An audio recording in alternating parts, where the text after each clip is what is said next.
नमस्कार. Welcome to my channel solution in your hand. आज आपण 5 अंकापर्यंत संख्यांचे वाचन व लेखन हे पाहणार आहोत. आतापर्यंत आपण 2 अंकी संख्या, 3 अंकी संख्या पाहिलेल्याच आहेत. त्याचीच थोडी उजळणी सुरुवातीला करूया. 100 पर्यंतच्या सर्व संख्या तुम्ही एकदा अक्षरात लिहून पहा. कारण मराठीमध्ये अक्षरात लिहिताना संख्या बरीचशी जोडाक्षरे येतात आणि ती व्यवस्थित लिहिता येणं गरजेचं आहे. आता 300 इथं एकक, दशक, शतक ही संख्या अक्षरात कशी लिहायची तर 300 अशा पद्धतीने लिहायची. एकक स्थानी 1 आला आहे तेव्हा ही संख्या 301 अशा पद्धतीने आपण वाचन व लेखन करणार आहोत. उदाहरण 3 5, 2, 7 एकक स्थानी 7 आहेत, दशक स्थानी 2 आहेत आणि शतक स्थानी 5 आहेत. ही संख्या 527 अशी आपण लिहिणार आहोत. शेवटचे 2 अंक आहेत हे एकत्रित वाचा. बऱ्याच मुलांना 5 500 लिहितात आणि पुढं 2 7 अशी लिहायची सवय असते. तर कृपया तसं लिहू नका. ही संख्या 527 अशी लिहा. आता आपण 4 अंकी संख्याकडे वळूया. 4 अंकी संख्यामध्ये एकक स्थानी 7, दशक स्थानी 2, शतक स्थानी 1 आणि हजार स्थानी 5 आहे. हजार स्थानाला सहस्रस्थान असेही म्हटलं जातं. तर ही संख्या कशी वाचायची तर जे हजार स्थानी आहे त्याला 5000, शतक आहे त्याला 100 म्हणा आणि शेवटचे 2 अंक आहेत ते मात्र एकत्रित वाचा. 5127. पुढचं उदाहरण पाहूया. 6000. आता इथं हजारच्या स्थानामध्ये 6 आहे आणि शतक, दशक आणि एकक या ठिकाणी कोणताही अंक नाही. म्हणून ही संख्या आपण कशी लिहिणार तर 6000 या पद्धतीने लिहिणार. 7वं उदाहरण बघूया. तर 7व्या उदाहरणामध्ये एकक स्थानी 2, दशक स्थानी 3, शतक स्थानी 0 आणि हजार स्थानी 6 आहेत. ही संख्या 6032 या पद्धतीने आपण लिहिणार आणि वाचणार आहोत.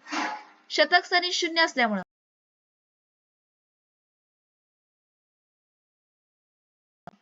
32. 8वी संख्या एकक स्थानी 4, दशक स्थानी 2, शतक स्थानी 1 आणि हजार स्थानी 2 आहेत. ही संख्या वाचताना 2100 आणि शेवटचे 2 अंक एकत्रित वाचायचे आहेत 24. 2124. इथं तुम्ही हजारच्या ऐवजी सहस्र असंही लिहू शकता. उदाहरण 9 एकक स्थानी 0, दशक स्थानी 0, शतक स्थानी 7 आणि हजार स्थानी 9 आहेत. ही संख्या लिहिताना शतकापर्यंतच आहे आणि पुढचे दोन्ही अंक नाहीयेत. त्यामुळे लिहिताना कसं लिहायचं 9700. 7च्या पुढे काय लिहायचं 700. हा 7 शतकात आहे म्हणून आणि पुढे कोणतेही 2 अंक नाहीत. त्यामुळे इथपर्यंत लिहूनच आपण थांबायचं आहे. 10वं उदाहरण आहे. एकक स्थानी 0, दशक स्थानी 3, शतक स्थानी 0, हजार स्थानी 9. आता इथं शेवटचे 2 अंक एकत्रित वाचायचे. शतक स्थानी कोणीही नाहीये त्यामुळे 9000 आणि 30. 9030 या पद्धतीनं ही संख्या वाचायची आहे. आता आपण 5 अंकी संख्याकडे बघूया. एकक स्थानी 0, दशक स्थानी 0, शतक स्थानी 0, हजार स्थानी 0 आणि दशहजार स्थानी 1 आहे. आता ही संख्या वाचायच्या अगोदर आपण उजवीकडून 3 घरं झाली की म्हणजे शतक स्थानचे अंक झाले की ते कॉमा टाकायचा आहे आणि पुढचे 2 अंक वेगळे करून घ्यायचे आहेत.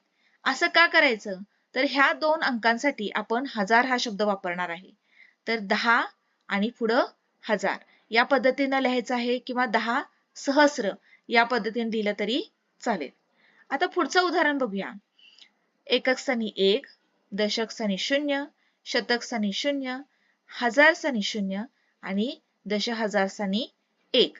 नेहमीसारखेच आपण एकक, दशक, शतक झाले की इथं कॉमा टाकायचा आहे आणि पहिले 2 अंक आहेत ते वेगळे करून घ्यायचे आहेत. ह्या 2 अंकांना एकत्रित वाचायचं आहे. एकावर पूज्य 10 म्हणजे 10,000 आणि मधले कुठलेही अंक नाहीत आणि फक्त 1 आहे म्हणून ही संख्या कशी वाचायची तर 10,001 या पद्धतीनं लिहा आणि वाचा. पुढचं उदाहरण आहे एकक स्थानी 0, दशक स्थानी 2, शतक स्थानी 0, हजार स्थानी 5 आणि दश हजार स्थानी 1. आता इथं पण आपण काय करायचं शतक स्थानापर्यंत वेगळे अंक लक्षात घ्यायचे आणि हे 2 अंक हजारसाठी विचारात घ्यायचे. 15,000 आणि शतकला कुणीही नाहीये त्यामुळं शेवटचे 2 अंक परत एकत्र वाचा 20. 15,020. पुढचं उदाहरण पहा. एकक स्थानी 5, दशक स्थानी 3, शतक स्थानी 0 आहे, हजार स्थानी 7 आणि दश हजार स्थानी 2. हेही गणित त्याच पद्धतीने करायचं आहे. 27,035. 27,035. पुढचं उदाहरण पाहूया. एकक स्थानी 0, दशक स्थानी 7, शतक स्थानी 0, हजार स्थानी 0, दश हजार स्थानी 0. एकक दशक शतक झालं की इथं कॉमा टाका. पहिले 2 अंक आहेत त्याला हजार म्हणा. 4 पूज्य 40 म्हणजेच 40,000. शतकात कुणीही नाहीये त्यामुळे शेवटचे 2 अंक एकत्रित वाचूया 70. 40,070 या पद्धतीने ही संख्या लिहा आणि वाचा. एकक स्थानी 5, दशक स्थानी 1, शतक स्थानी 6, हजार स्थानी 5 आणि दश हजार स्थानी 5. ही संख्या वाचताना सुद्धा शेवटचे 3 अंक झाले की कॉमा टाकायची. पहिल्या 2 अंकांना हजार म्हणायचं. 5 वर 5 55,000, 600 आणि शेवटचे 2 अंक 15. 55,615 या पद्धतीनं ही संख्या आपण लिहायची आणि वाचायची आहे. पुढचं गणित बघूया. एकक स्थानी 5, दशक स्थानी 5, शतक स्थानी 5, हजार स्थानी 5 आणि दश हजार स्थानी 5. म्हणजे जवळजवळ सगळे अंक हे 5च आहेत. इथं सुद्धा काय करायचं 3 अंक झाले की आपण इथं कॉमा टाकायचा आहे. पहिल्या 2 अंकानंतर जी तयार होते ती संख्या म्हणजे 55 त्याला हजार म्हणायचं आहे. 55,000. 5 ला शे जोडायचं 500 आणि शेवटचे 2 अंक एकत्रित वाचायचे आहेत 55. 55,555. 5 असं लिहू नका. पुढचा अंक बघा. पुढची संख्या बघा. एकक स्थानी 9, दशक स्थानी 9, शतक स्थानी 9, हजार स्थानी 9 आणि दश हजार स्थानी 9. इथं एकक, दशक, शतक झाले की कॉमा टाकायचा. पहिल्या 2 अंकांना हजार म्हणायचं. 9 9 99,000, 900 आणि शेवटचे 2 अंक 99. 99,999 या पद्धतीनं संख्या लिहायच्या आणि वाचायच्या आहेत. तर या पद्धतीनं तुम्ही बाकीच्या संख्यांचा सुद्धा सराव करा. Thank you for watching my video.